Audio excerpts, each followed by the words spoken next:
സ്വാതന്ത്ര്യവും അഭിമാനവും തിരിച്ചുപിടിക്കുന്നതിന് തെരുവിലിറങ്ങാൻ സൈനിക ഭരണകൂട വിരുദ്ധ സഖ്യത്തിന്റെ വക്താവ് ഈജിപ്ഷ്യൻ ജനതയോട് ആവശ്യപ്പെട്ടു.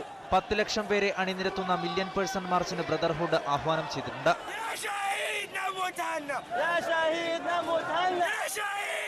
റാബിയ അതിവേയിലെ കൂട്ടക്കൊലയിൽ പ്രതിഷേധിച്ച് സൈനിക ക്യാമ്പുകളിലേക്ക് മാർച്ച് നടത്താനും തീരുമാനിച്ചിട്ടുണ്ട്.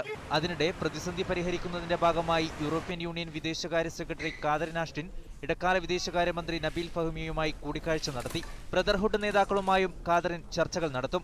മുർസി അനുകൂലികൾ റാബിയ അതിവേയിൽ നിന്നും ഇപ്പോഴും പിന്മാറിയിട്ടില്ല. മുർസിയെ തിരികെ കൊണ്ടുവന്നതിന് ശേഷമേ സമരത്തിൽ നിന്ന് പിന്മാറൂ എന്ന് പ്രക്ഷോഭകർ പറഞ്ഞു. تمام هو فين القانون اللي الداخليه بتقول عليه وهم عطلوا الدستور والقانون وعملوا انقلاب على الرئيس الشرعي المعترف به اللي الشعب اختاره. അതേസമയം പ്രക്ഷോഭം അടിച്ചമർത്താനുള്ള നടപടികളുമായി സൈനിക ഭരണകൂടവും മുന്നോട്ടു പോവുകയാണ്. പ്രക്ഷോഭ കേന്ദ്രങ്ങളിലെ സൈനിക സാന്നിധ്യവും വർദ്ധിപ്പിച്ചിട്ടുണ്ട്. നിരവധി ബ്രദർഹുഡ് നേതാക്കൾക്കെതിരെ അറസ്റ്റ് വാറണ്ടും പുറപ്പെടുവിച്ചിട്ടുണ്ട്. News desk media 1.